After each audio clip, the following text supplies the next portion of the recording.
I have a problem. I want to get into some product videos and 360 product photography, but I don't have a motorized turntable.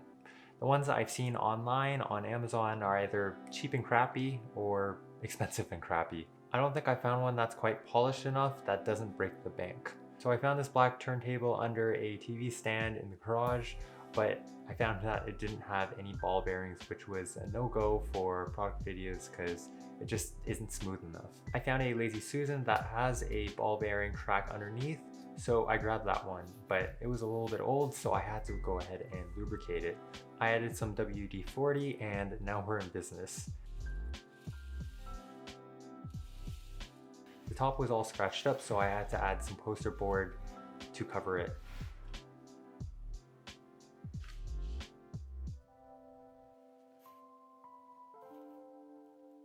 I stuck it on with some double-sided tape and that's it.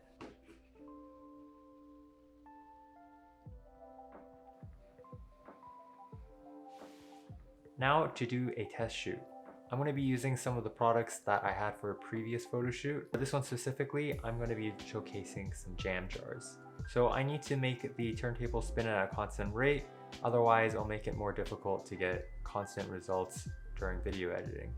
Evidently, turning the Lazy Susan manually just isn't consistent enough for this shoot.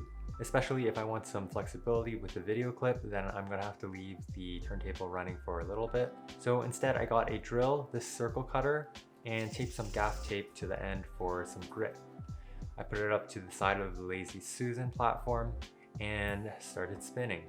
Now this worked a lot better, but I think for the future I'll remember to also tape down the Lazy Susan onto the table so it doesn't move while I have the drill pressed up against the platform. A top-down shot I really wanted to get was using the motion of the turntable as well as the jam jars and combining them to see what I could get.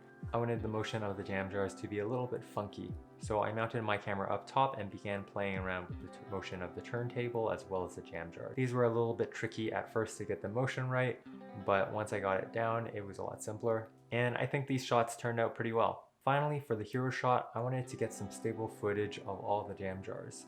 In not really having any formal video equipment such as a slider or a dolly, that would give me an easy way to get smooth footage of the jam jars. Then I just pulled out the DJI Pocket 2. I used it for some close-ups with the wide-angle lens as well as the final hero shot, and combined it with a microfiber cloth underneath so I could drag the small gimbal alongside the table. Putting together all the footage, this is what it looks like.